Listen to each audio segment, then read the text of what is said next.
Hey everyone, I'm feeling extraordinarily lucky to be able to interview the incredible Shirley Marr.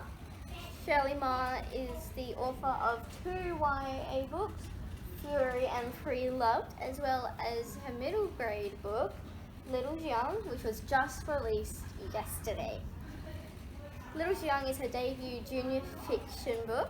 Shirley, as well as being a talented writer Oh, you flatter me.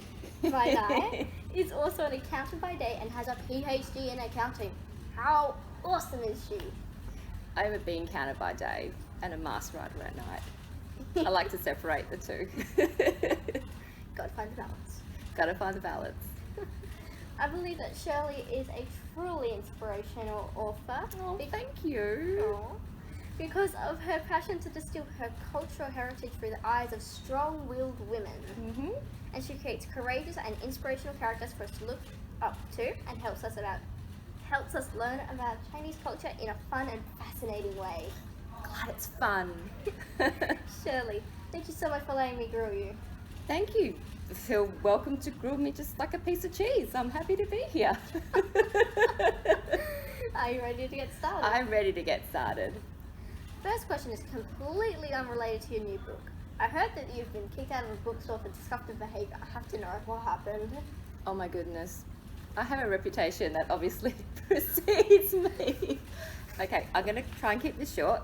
There used to be a really big bookstore in the city, 2 stories, probably before your time.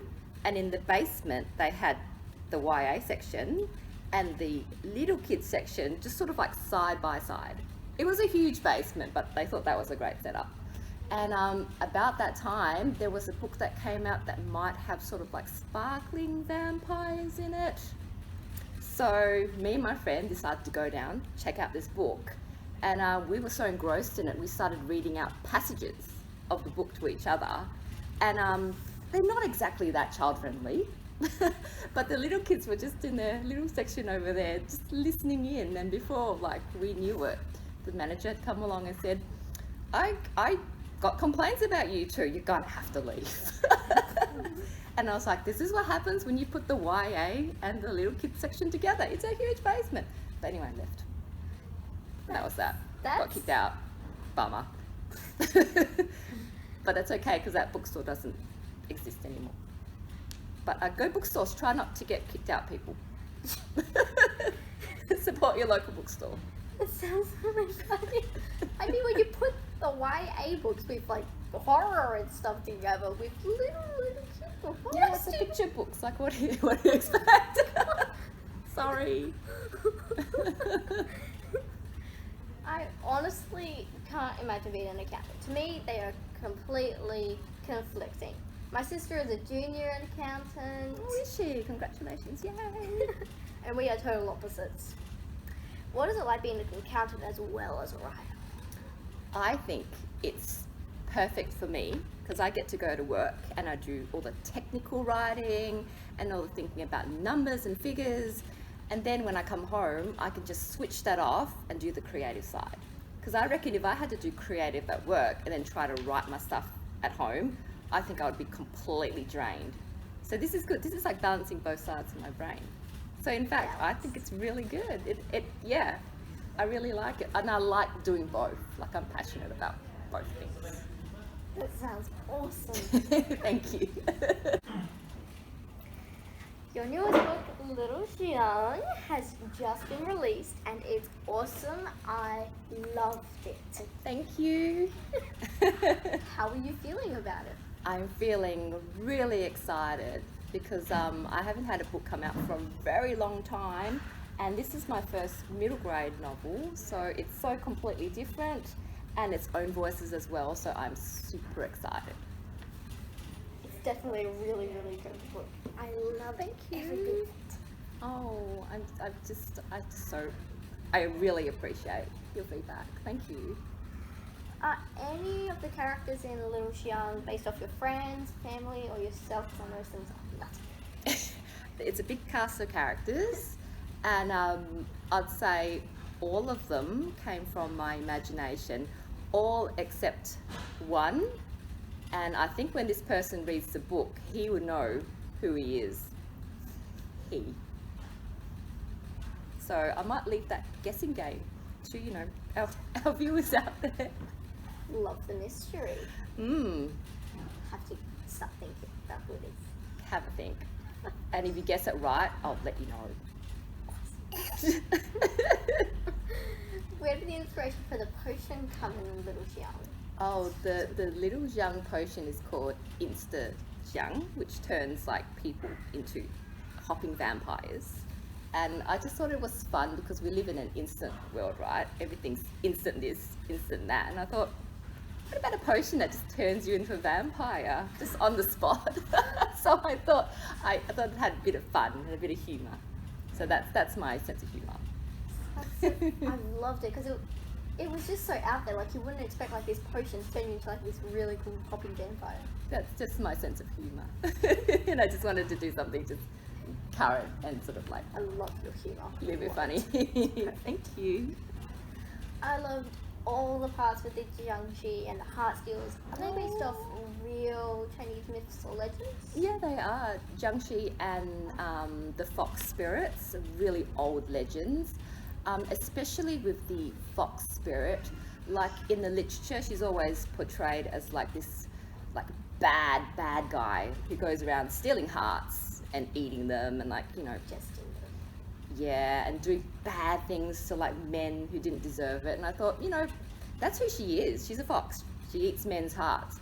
I wanted to bring her into the 20th century and to make her like a positive, strong female character, as opposed to what she's been portrayed in the past, because I believe that's what she is. She knows what she wants, she gets it. So that's my modern take on that character. That's so cool. I didn't know that they were like depicted as evil. Yeah, they were, unfortunately. Who've got a long history of like in mythology of like women being bad, for trying to do what they want and live their life. And I just think, you know what, we can do like a more modern take on this and make her like a positive portrayal. Yeah, because I positive would have women. never pictured her evil when I was reading this. Like she just seemed, very, very strong, independent. Yeah, strong and independent and a weirdo. Definitely. And totally not me, by the way. I loved learning about and celebrating little cultural differences between friends. You are a Chinese Australian, so first generation Aussie growing up in it with an Eastern upbringing. There would have been some cultural differences between you and your Western friends who are like third, fourth, fifth, etc. generation Aussies. Was there anything that you like to do or eat or anything that was totally normal for you but they would have thought that was weird? Oh, just the usual: chicken feet, squid tentacles, tripes, things like that. But I think a fair few people actually eat those things too as well, like Aussies do. So I don't think it's such a big deal these days, but yeah, it's still a thing. Maybe would you eat a tripe? I've actually never heard of that before. It's like I've an heard- intestine. Probably not, because I don't know. Like, I don't mind meat, I like meat, but personally, it's just the fact that I'm very squeamish when it comes to organs. That's why I can't eat organs, and because I love, squid. I think they're adorable, but I think that's pretty cool. Following up from that, is there anything that you thought or think that is totally weird with people with Western upbringings eat or do, like Vegemite, for example? I'll tell you what I find disgusting: yogurt. It's like you're raising billions and billions of tiny little things, and you're just like, I'm gonna have this for breakfast, and they're all just gonna go in my gut and have a party. Like, I think that's gross. So I don't eat yogurt. I don't preferably like the taste. I acknowledge that it's like called good for me. I don't like the taste though, unless it's like thrown together with heaps and heaps and heaps of fruit. I won't eat it.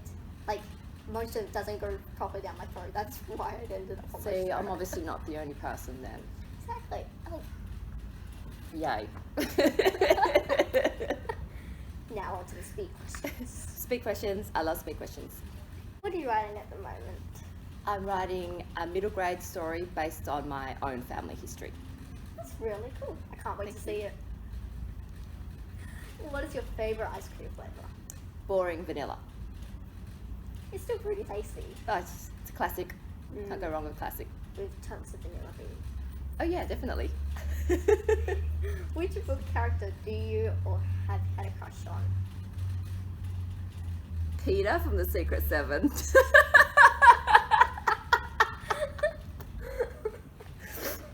Sorry. That's okay. At least he's human, right?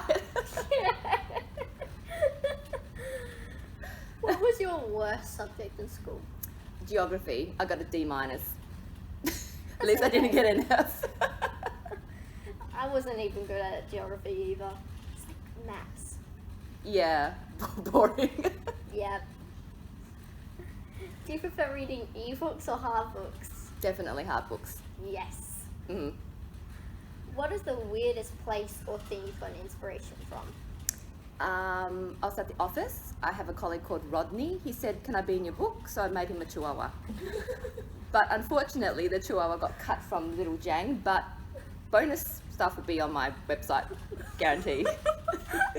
I need to find this. I need to know now. Do you remember the first book you ever read, or if not, your favorite child book you love to read? My first book I ever read, The Magic Faraway Tree, Enid Blyton, once again. That sounds like such a cool book. It's an awesome book. What do you see as your biggest achievement? My biggest achievement, I think,